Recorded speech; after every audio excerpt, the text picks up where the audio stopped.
Hello and welcome to Risky Woods for the Amiga, a game in which you play the character called Rohan, whose task is to navigate different levels in order to defeat different bosses, and on the way through the levels free some good monk spirits which has been trapped in stone, and only by breaking the statues basically they are encased in can you free them.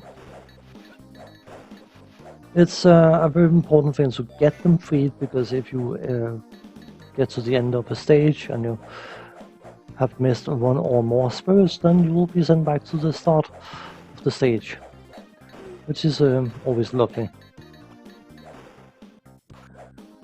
As you progress through the different stages, you will come across parts of keys, high keys. There's a part there, and you need two parts to form one key. Those keys are used to break eye gates. Very interesting. But basically, when you come up to one of those gates, the eye will be looking away from you, but it will turn to look towards you, and if it looks at you, you tend to die from it. So very important to make sure to get the keys gathered and blow up those gates as soon as you see them. As you can probably gather, when I kill enemies, some of them will drop coins, which of course indicate that there's probably a use for them, and at the end of each stage there will be access to a shop. You can entirely bypass the shop if you don't have enough coins, so it's not necessary for you to enter it, but ideally you want to be able to afford weapon upgrades, so trying to grind a bit of coins is usually a good idea. I'm not a huge fan of infinitely respawning enemies, but because of the coin system I can appreciate why it was felt necessary.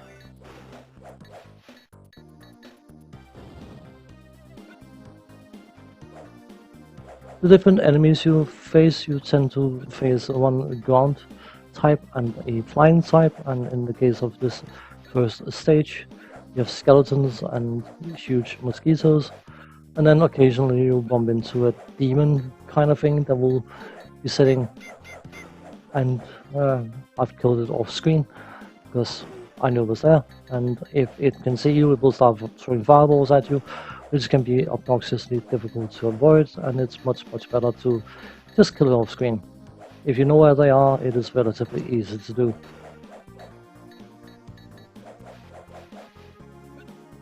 Chests that drop from time to time, you can break them and they will randomly spew out certain icons, and those icons, because this game is fun, some of them are beneficial and some of them are not. You can get things like extra time, which is always useful, restore energy, which is always useful, get a shield power, get a damage power, get extra lives, all those good things. But you can also get things like the apple, which of course is definitely taken from certain fairy tales, where if you eat an apple you will sleep for a full minute. Considering that you are by default given 4 minutes per stage, losing a minute here and a minute there is probably not something you want to do. There's certain of those funky debuffs, power downs, whatever you call them.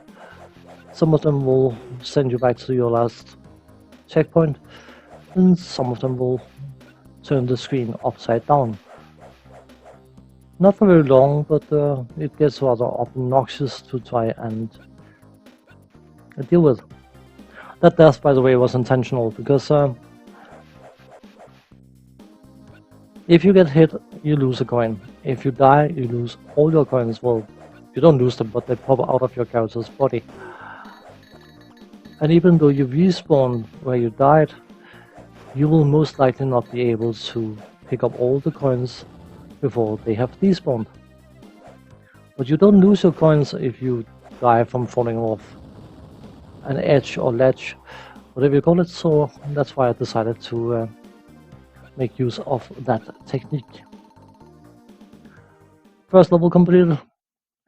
Each world consists of 2 stages and a boss fight, so we are halfway through the first stage, level, whatever they call it. And at the shop I decided to buy the boomerang. I wasn't necessarily happy about that purchase. I just wanted to try out the different weapons, and as you can see, showing it straight ahead, it doesn't have an awful lot of reach, but it is more the return fire, to be honest, that you want the boomerang for, because it will return not to you, but behind you at a high angle, which means that you can safely stand on the certain enemies and let the boomerang hit them on the return. It makes it sometimes obnoxiously annoying to try and hit targets straight in front of you, because they tend to angle upwards very, very quickly.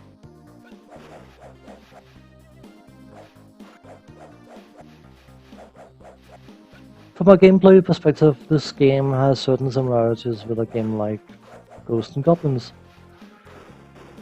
or even a game like Rygar, which I covered for the Commodore 64 yesterday. But while it is sort of difficult, it is not a challenge that you can't beat. You always, if you pay attention to what's going on the screen, you will always make a bit more progression every time you play. I have yet to stumble into something where I felt the game was being directly unfair or cheesy, even though the infinite respawns can be a bit of a pain. The fact that you have to duck to pick up the coins is an extremely obnoxious thing, because trying to pick up coins while fighting enemies is virtually impossible. The fact that if you fall off or miss a jump and fall off screen, you will not necessarily die depending on the amount of energy. You'll lose a certain amount of energy. If that causes you to die, then you lose a life, but if it doesn't, then you only lose a certain amount of energy. So there's a certain amount of leeway in that regard. This is always nice. There's nothing worse than when you have jumping platform games where one mistake costs your life. But from a graphical point of view, this game definitely belongs in the positive end of graphical presentation in an Amiga game. Not necessarily the uber best looking game ever. I think the color choice is a bit too dark to necessarily earn that or a title in that regard, but compared to many other Amiga game released, this is definitely decent looking.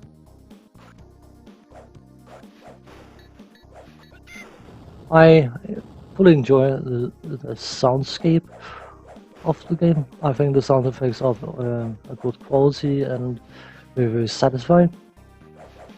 The music, well, it is, as some people have been claiming, it is not necessarily game appropriate. It doesn't really fit the game, but it does perhaps seem a bit too cheerful compared to the rest of the theme. But I don't mind it, put it that way.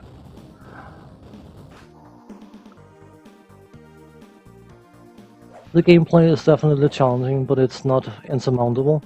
The game can be difficult, but it's not cheesy as long as you accept the fact you have infinitely spawning enemies. They are there to help you as much as to harm you, so it is a trade-off to be made. Getting to the boss of the first world,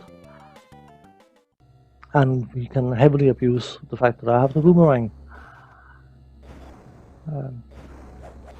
I should probably mention that the weapons have 3 stages, so you can buy the same weapon up to 3 times and get it more and more powerful. As far as I can gather, this game is a Mega Drive game, I think it is. This was released for Amiga, PC, and other systems. It was a game I played many years ago, quite extensively. Actually, I managed to get quite good at it, and even though it was about 20 odd years ago, more than that actually.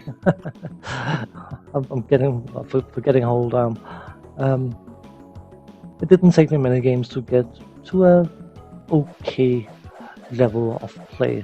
Nothing spectacular, but enough to make this video at least seem somewhat presentable. I don't know.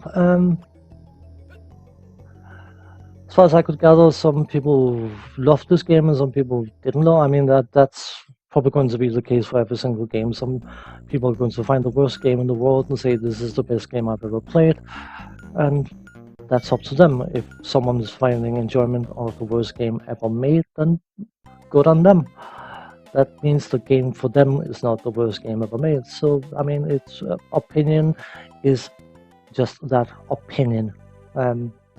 What I think is good, someone else can feel is crap, and the other way around, and that's perfectly fine. If you all enjoyed the same things, it would probably be rather boring. But all in all, I think that Whiskey Woods is a nice little platformer. Challenging, yeah, sure, but you constantly feel you make a bit more progress. And the gameplay loop can be frustrating, but it's also satisfying enough that you feel like just one more game. Maybe just one more game. So, in my overall opinion, I would say that I find this game to be quite enjoyable. Probably not for everyone's taste or to everyone's taste, but for me, Whiskey Woods is a good platformer for the Amiga. So on that note, I'm going to say thanks for watching, take care, see you next time, bye bye for now.